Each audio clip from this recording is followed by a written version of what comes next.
this is a really cool module. Of course, most of these modules you'll see they have 4 sides, and they're put together. That way we could sort of work on a flat plane, either a wall, a floor, another wall, or the ceiling. But you know, again, all you have to do is turn yourself and your reference changes. The reason I'm bringing that up is because this is where 4 out of 6 of us sleep. And so people always ask about sleeping in space. Do you lie down? Are you in a bed? Not really, because it doesn't matter. You don't really have the sensation of lying down. You just sit in your sleeping bag. So here's one sleep station right here. I'm going in right now. You can follow me if you want. So I'm inside. It's sort of like a little phone booth, but it's pretty comfy. I've got a sleeping bag right here that we sleep in, so we don't have sort of like a little bit of a cover. We don't fly all over the place. But you know, you can sleep in any orientation. I have it sleeping, feeling like I'm standing up right now, but like you saw, I'm on the floor. But it doesn't matter if I turn over and I sleep upside down. I can't have it. I don't have any sensation in my head that tells me that I'm upside down, so it really doesn't matter. The sleep station is also like a little office. We've got a computer in here. As you can see, we've got a couple little toys. I've got some books. I've got some clothes and other things that make it sort of like home. I'm coming out. And just for reference, that's one sleep station. This one's another, right here. There's one on the ceiling, if you want to call it, right here. And then there's a 4th on the other wall over here.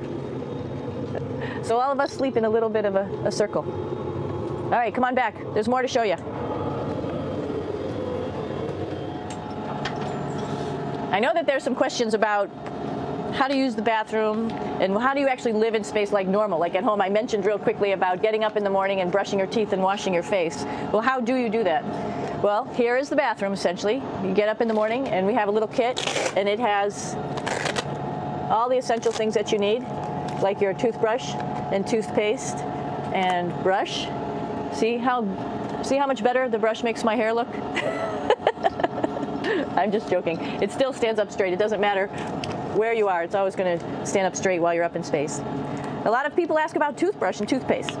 So luckily enough, toothpaste, you can do it upside right this way, is sticky, and so it sticks to your toothbrush. No problem. Another cool thing is that water sticks to your toothbrush too. If you can see it, I'll have some water come out. The water is pretty neat up in space. It'll stick to your toothbrush, and it will make a big bubble, and that's just by surface tension. And then you can drink it. So a lot of people ask about what do you do with the toothpaste after you brush your teeth.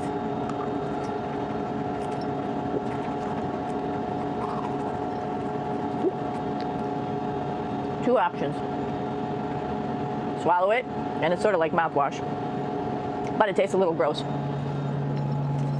Or you can just spit it out in a paper towel, and then you don't have to worry about it. Swallowing thing I wouldn't recommend at home. I'm only up here for 4 months, so it's not that bad. One of the most pressing questions about living in space, of course, is the bathroom. So let's take a look at that little piece of work. Come on in.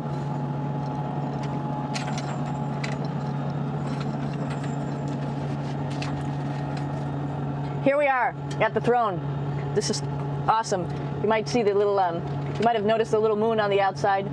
This is our orbital outhouse right here.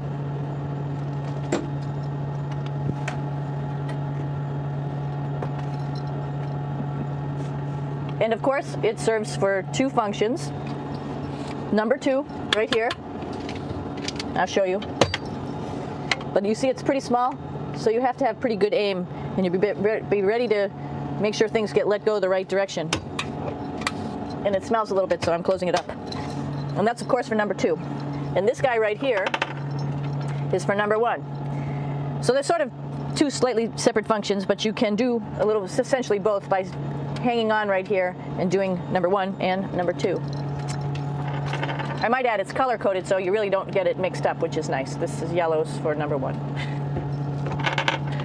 And Also, there's a selection of paper. People always ask about toilet paper. What do you do with toilet paper? What kind of toilet paper do you have? We have gloves just because sometimes it does get messy. We have some Russian wipes, which are a little bit coarse if you like the coarse type of toilet paper. We have some nice tissues, which are nice and soft if you like soft toilet paper. We have Huggies, just for any cleanup. You know, we were all babies once, and this sort of helps. And then if things get really out of control, we have disinfectant wipes just to make sure we clean up here. Because, you know, just like the water I showed you, the number one stuff can sort of go all over the place if you don't aim correctly. And did I mention both of these have a little bit of suction, so they should keep things going in the right direction. But like I said, sometimes things get a little out of control if you are out of control yourself flying around. So we have lots of protective stuff. And of course, you do have your privacy. There's a little door, so other people know that you're in there. Here's a pretty cool place. This is sort of like in your house where everybody meets in the morning. After you wash your face, brush your teeth, you want to find something for breakfast. And this is our kitchen. You might notice there's all sorts of foods here. It's like opening the refrigerator. You got all your different stuff that you want to have: drinks, meats, eggs, vegetables, cereals, bread, snacks. And that's a good place. That's where you find all the candy. Side dishes, and then some little power bars just in case. So we have all this type of food. Some of it is dehydrated, and so we have to hydrate it, fill it up with water. Some of it is already made, and then all we have to do is heat it up. So something like this, I'm pulling out barbecued beef brisket. Pretty yummy. Not only is this food made in the US, but we also have food here from Japan. We've got Russian food. As you can see, all these red containers are filled with food that's from Russia. And then we get some of our specialty stuff, some things that we like, some of our favorite stuff that your family can send up. In fact, I like fluffernutters, and so I got sent up some fluff so I could make my fluffernutter with peanut butter. So you have a lot of food up here, no problems. Now, I'm going to say where we are. So right now, we're in the Japanese laboratory. It's one laboratory out of many here on the International Space Station. It's actually on the left-hand side. If I was International Space Station and I was flying through space like this, my left hand would be where the Japanese laboratory is.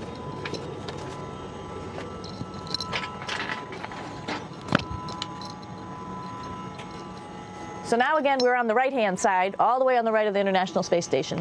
This is Columbus, the European module. It has science experiments all over. You can see it looks a little bit crowded. And here we do a lot of our medical experiments. Here we are in the U.S. laboratory. Again, this is a laboratory with science experiments on all of the walls here, all sorts of stuff that we do. And one of the things we also do is we exercise. We have some exercise equipment on board the space station. We need to do that because we lose bone density and muscle mass while we're up here, and that's a result of not having to fight against gravity. So how we keep ourselves in shape are with a bike, a treadmill, and a weightlifting machine. This is the bike. You notice the clipped pedals. So all you need to do is actually clip your feet in, and then you can start pedaling. You don't need a seat because you don't sit down. Actually, I haven't sat down for 6 months now, so you don't need any type of seat. Just make sure you're held in with your pedals. You probably see that the bike bounces around a little bit. As I move it, it's not steady and held to the wall firmly. And the reason for that is the space station is pretty big. You saw that there's also solar arrays on the space station. If we start putting any forces into the space station, it's going to make those solar arrays bounce around a little bit. So to prevent that, the machines bounce around a little bit, move around a little bit, and that way we don't put any forces onto the structure of the spacecraft out to the solar arrays. All right, a little farther on. Come on.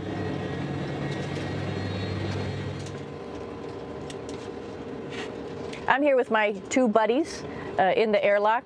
Actually, these are two spacesuits that are ready, primed up to go outside, as we call it, to go do a spacewalk in case we have to do anything outside. Some of the things we do outside are just like inside, repairs. We have a lot of electrical boxes and machinery and solar arrays, in fact, that I talked about earlier, that are outside, and sometimes they don't work quite right. Remember, space is really cold and really hot, and it's also the vacuum of space with no pressure, and so some of the equipment doesn't work well all the time. So we might have to go out and do a spacewalk. Right behind me is actually the hatch that you go out into space, and right now we have it filled up with a couple other spacesuits because we've got 4 of them up here and some of our tools, but right behind here is the hatch in which you actually go right outside into the vacuum of space. The spacesuit is pretty big, as you can see. It's like being a football player. Part of the reason it's so big and bulky is because of this backside, this backpack. It's like going on a hike with a backpack, but the backpack and the suit weighs about 300 pounds. Luckily in space, nothing really weighs anything, so you don't feel that it's so heavy. But we need to have such a big suit because that guy back there is essentially the heart of the spacecraft. I call this actually a spacecraft. It has all the oxygen for you. It has all the carbon dioxide removal system for you. It also has a heating and cooling system to make sure to regulate our body temperatures while we're outside. It also has a computer. So it tells you on a display here if there's anything that's going wrong with the suit, if we're running out of oxygen, if we have too much carbon dioxide, or any type of electrical problem. So it's a pretty awesome little spacecraft, and actually got to go out, use my little spacecraft a couple times, and it worked like a charm. Lucky that it works very nice. You might want to see what the helmet looks like. It's pretty cool too. We don't usually go out like this, so you usually can see when the helmet's open. So you can see what it looks like inside. Somebody's little head would be inside of here. So you can see, you can turn your head all the way around while you're inside of there, but the helmet stays still. So that's determines how far you could see. And it's usually pretty sunny out there, so we have to wear our sunglasses, and this is our sunglasses right here, which make you look pretty cool. This is the cupola. It sticks down below the space station. It's one of those places you find yourself hanging out in all the time because all you want to do is look back at our planet. I think some questions I had were about what do you do in your free time? And you can't help but want to just come to the cupola and look outside as much as you can. And a lot of folks, I play this game with myself about where we're flying over the Earth. I try to come in here and just guess. After being here for a little while, you can sort of figure it out. You can tell different cloud types over different continents. You can tell different soil types over different continents. So let's see. And then, of course, there's a lot of ocean. So usually we're over the ocean at first glance. I will tell you in just a moment where we are.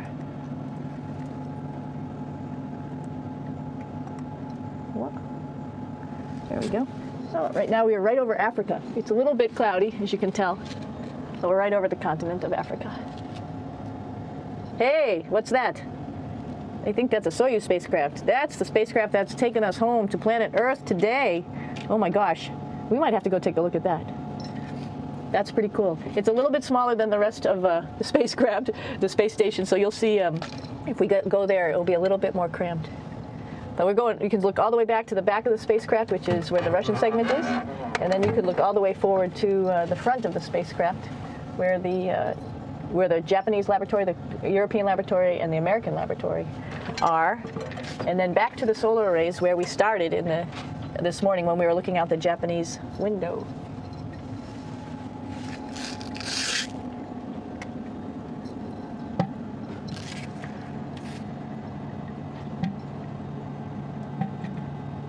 So other questions that were here are, what would you recommend as a job, if so, and to what type of person would want to be an astronaut? I think people who would like to explore. Of course, people who like math and science, that's what this is all about.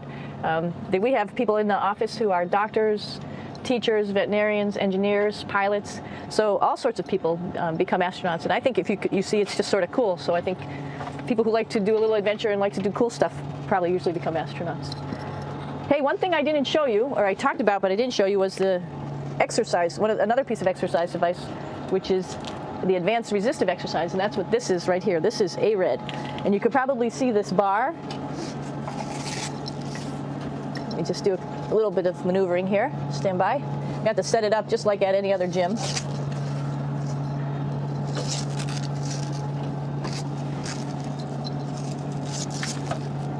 Hold on. Show you how this works.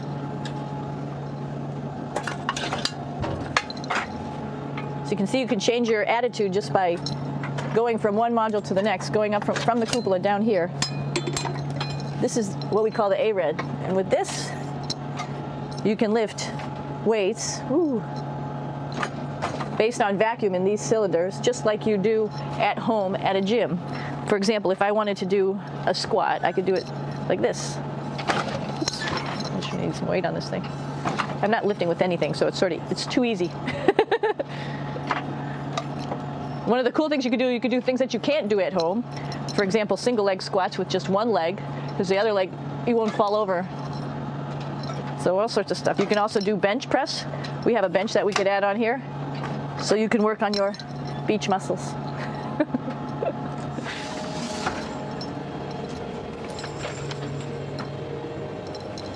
Aki, what are you doing down there? Crashing things. This is one of the cool things about space too. It sort of looks like there's a big old hole here, but you don't even think twice about it. You can just jump over the hole, or if you want, you can go jump into the hole. I'm coming down. Woo!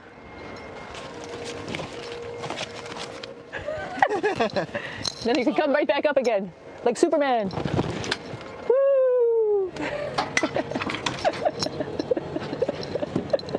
We're lucky we have a really cool big space station that you can fly around in. That's actually called the PMM. You might have saw it out the window. It's a big silver canister. What's really great about that is it's essentially our closet in our pantry or whatever you want to call it. We have extra food down there. We have extra clothes. We actually throw the trash out down there. So it's nice and organized, and we have all of our stuff that we need while we're working in all these other modules all stowed in this location down here. And it's a lot of fun to play in. So we're going into the Russian segment. Be ready. You don't need a passport either.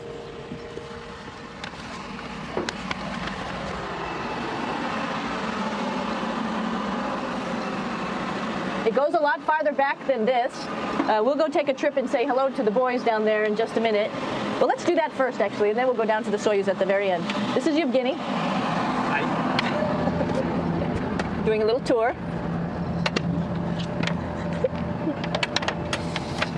This is the FGB, and what's cool about this module, it is actually the very first piece of the space station that came up in 1998. The space station has been around for about now, manned for 12 years, but it's been up in space for about 14 years. And this was the very first. It is like the Russians' PMM. It has a lot of storage, as you can see.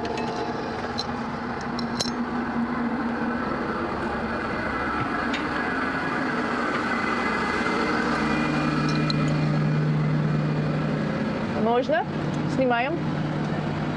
Чуть-чуть.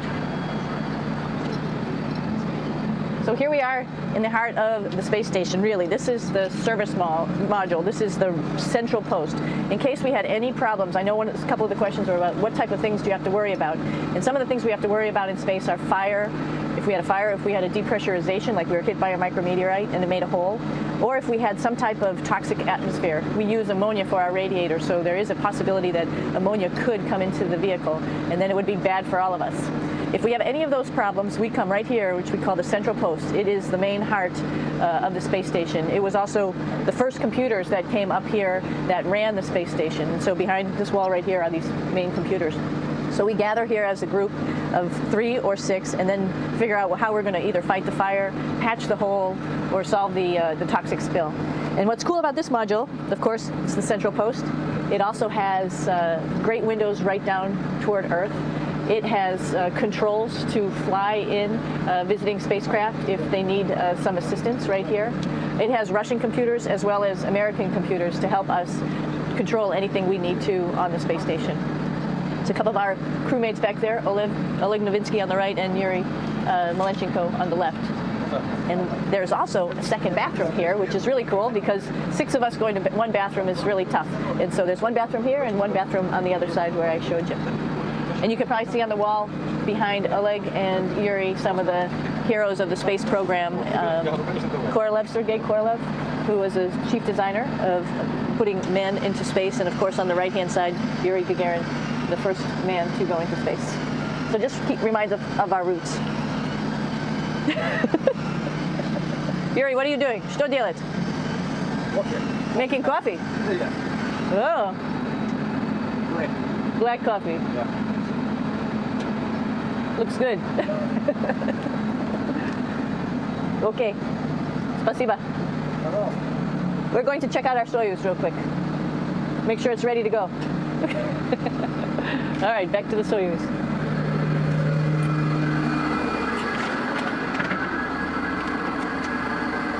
I'm going to stop here just for a quick second. You can see on the Russian spacecraft there's also other modules that stick out, down, and above. Right here is, let's see, I'm trying to be oriented. That's a place where we do spacewalks from for the Russian side. There's Russian spacesuits in here, and also a visiting vehicle which brought fruits and vegetables and becomes a trash container when we undock. Up on this side is also a future place where they're going to do spacewalks from, and connected to it is Kevin's, Oleg's, and Yevgeny's Soyuz spacecraft. And now let's go see ours. Whoa! Извините. No problem. Это пробка.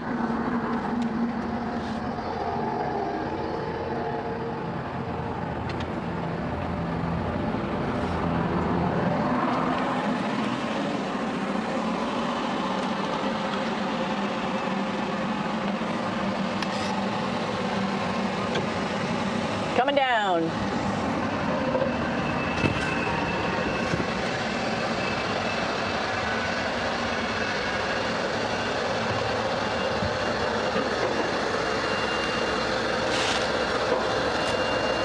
It's a little tricky getting in here.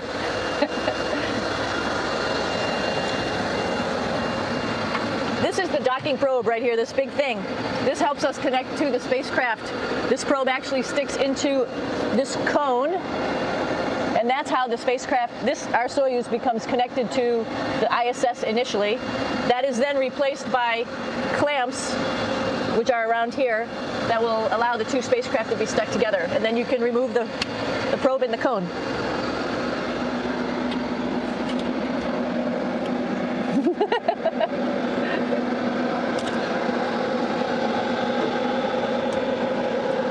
You okay? All right, so here we are in the Soyuz. This is what we call the BEO, the living compartment, bytovoy otsek in Russian. It also has a little bathroom. It's not as good as the other bathrooms, so we try not to use it too much. It has drinking water in it if we need something to drink. And then, of course, it's filled up with a lot of cargo for us bringing up and also bringing back down. It has a second purpose when it comes back to Earth. It serves as a garbage container. During the descent, we'll get rid of this area right here, and everything that's in it will just burn up as it's coming into the atmosphere, so that way we can get rid of a little bit of trash. But the main area where we were on launch and where we are going to be on descent is down here, because we're not part of the trash, so we're in a safe place. So we're in the descent module, SA. It's a little small, but you can get in.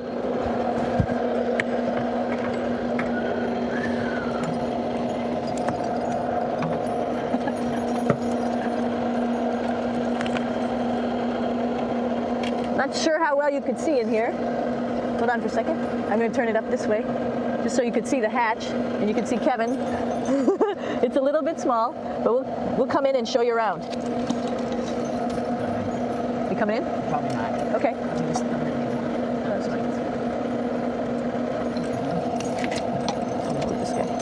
Got to move a couple things. We were just starting to get ready. We're preparing a couple days ago for our ride home.